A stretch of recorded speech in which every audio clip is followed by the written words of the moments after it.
Pencil আর রাবারের মধ্যে সম্পর্কটা হচ্ছে কিরকম বলতো? পেন্সিল লিখবে, রাবার মুছবে। কোন জিনিসটা মুছবে? যেটা ভুল করি আমরা জীবনে, যেটা ভুল করব সেটা, মানে লেখাতে যেটা ভুল করবো সেটা রাবার মুছে দেয়। পেন্সিল কিন্তু নিজের মতো লিখে যায়, রাবার কিন্তু ঘষে ঘষে ঘষে ঘষে শেষ হয়ে যায়, তাই? এই বারবার ভুলটা কে মোছে?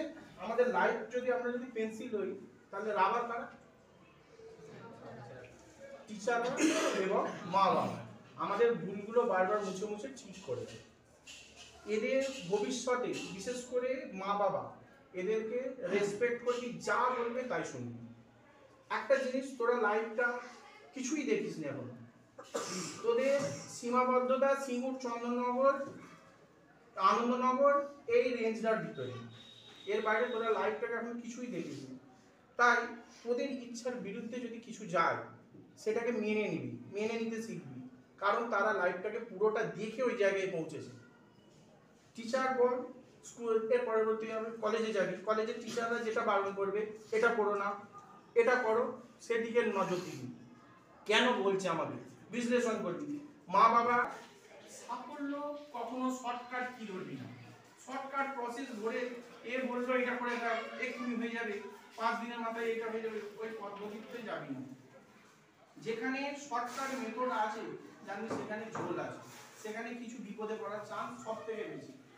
আর অসৎ পদ্ধতি কখনো অবলম্বন করবি না জীবনে সাকসেস পেতে গেলে, কোনো অসৎ পদ্ধতি অবলম্বন করবি না, সবসময় সৎ পদ্ধতিতে থাকবি, সৎ পথে থাকবি, দেখবি একটু কষ্ট হলেও যে সফলতাটা আসবে সেটা জানি লাইফ লং সফলতা থাকবে, এই সফলতা কখনো দূরে যাবে না।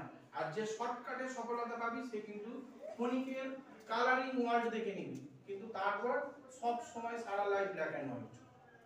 তাই সব সময় সফলতাটা উপভোগ করতে গেলে কিন্তু সৎ পথে রাখতে হবে, একটু কষ্ট পাবি কিন্তু সফল হবি। আর পড়ার দিকে এখনো টাইম আছে, পড়ার দিকে কনসেন্ট্রেট কর, করলি এই সব সলভ হবে। আর সবাই এখন বাড়িতে আপাতত পড়াশোনার দিকে একটু মনোনিবেশ করে, এই আর একটা মাস পুরো টাইম আছে, কারণ 3 মার্চ থেকে আমাদের এক্সাম স্টার্ট হচ্ছে। তাই সবাইকে বলছি একটুখানি কনসেন্ট্রেটলি অনলি পড়া, আর মোবাইলটাকে একটু দূরে রাখবি। আর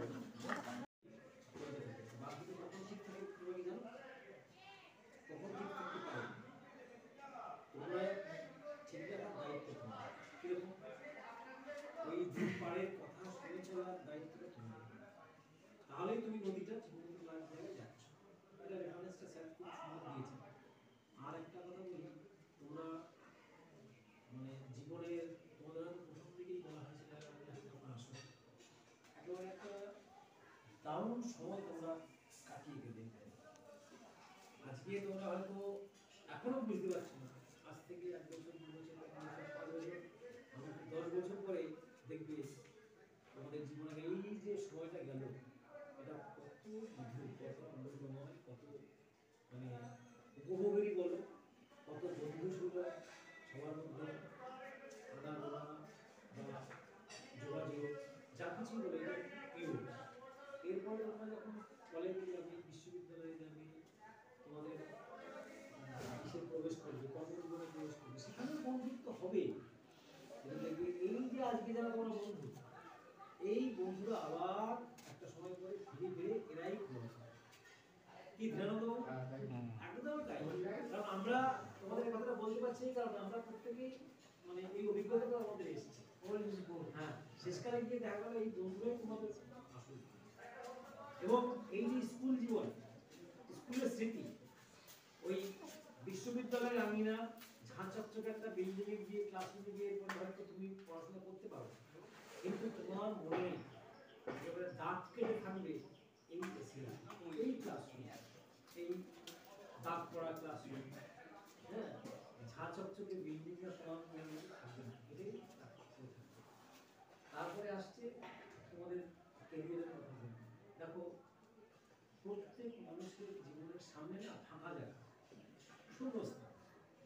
এবার সেই শূন্য জায়গায় কে কেমন ভাবে বিচরণ করবে সেটা কিন্তু সম্পূর্ণ নিজের উপর নির্ভর।